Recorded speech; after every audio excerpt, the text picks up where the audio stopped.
Hey everybody, Jake here, and today we're going to take a look at another ink. This is Herbin 1670 Emerald of Chivor. This is part of the 1670 anniversary collection, and is a very classy looking ink. Very popular. I'm pretty certain it's the most popular of the 1670 line, by far, to be honest. Just because the complexity of the color that you can get from this ink. The base is kind of a greenish blue, which you can see here. But you'll notice there's also some purple and red and gold and just a ton of other colors in here. Very interesting. And this is all from the same ink, which to a lot of people is just astounding. Like when I first got into fountain pens, this was the first expensive ink I wanted just because the way it looked. And it's beautiful. It's probably my favorite ink to use. I don't use it very much just because of the cost, but it's a fantastic ink. I'll go over the bottle real quick. It is 50 milliliters. It's about $25, $26 a bottle. Pretty standard cubic shaped bottle. Kind of a wax seal style cap. Wax seal here. Kind of a golden piece of string wrapped around the cap. Very basic. These do help somewhat with it sliding on the table with it being glass, but not a ton, to be honest. Inside of the cap is metal, so you don't have to worry about it too bad. I've had this just over a year, and the outside part of the cap has started to crack. You can see there.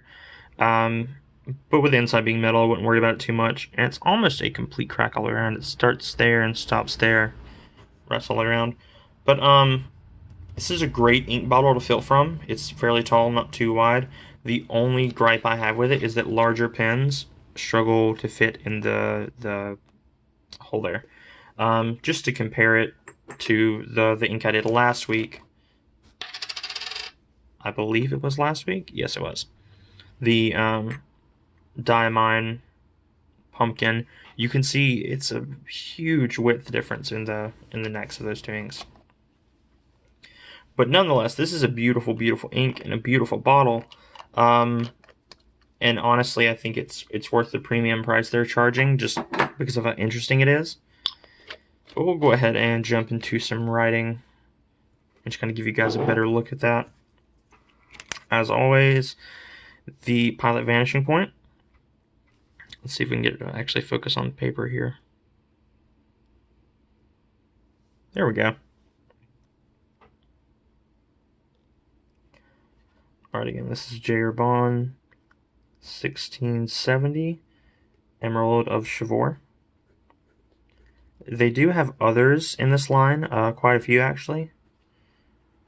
But this one is, again, the most popular. I believe they have a red, silver, a brown, and a blue, maybe? I'm not positive.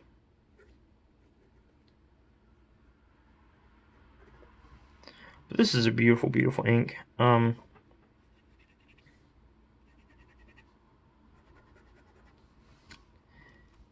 you probably won't be able to see too much of the reds and purples and gold in this, but that's why I did the swatch to kind of show you the colors you could get from it.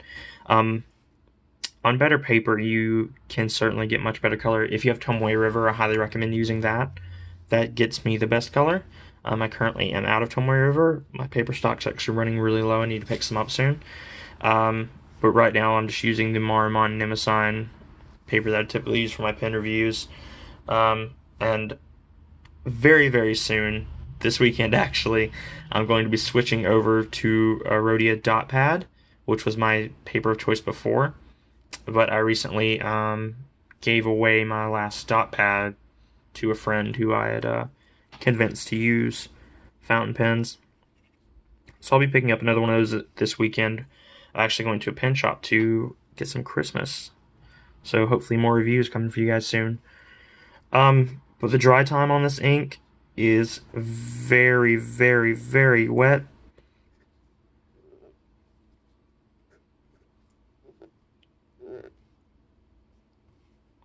That probably wasn't 7 seconds. That's a bit inaccurate. I'll give this one legitimately 10 seconds, or try to. but it's really good. If you are using this in Tomoe River with a wet pen, it's going to take forever. It just does, but it comes out so beautifully. It's completely worth it in my opinion. Honestly, this is probably one of my favorite inks, and for good reason. It's beautiful. It looks nice just sitting on a desk, which is what it does for me most of the time. But it's a fantastic ink.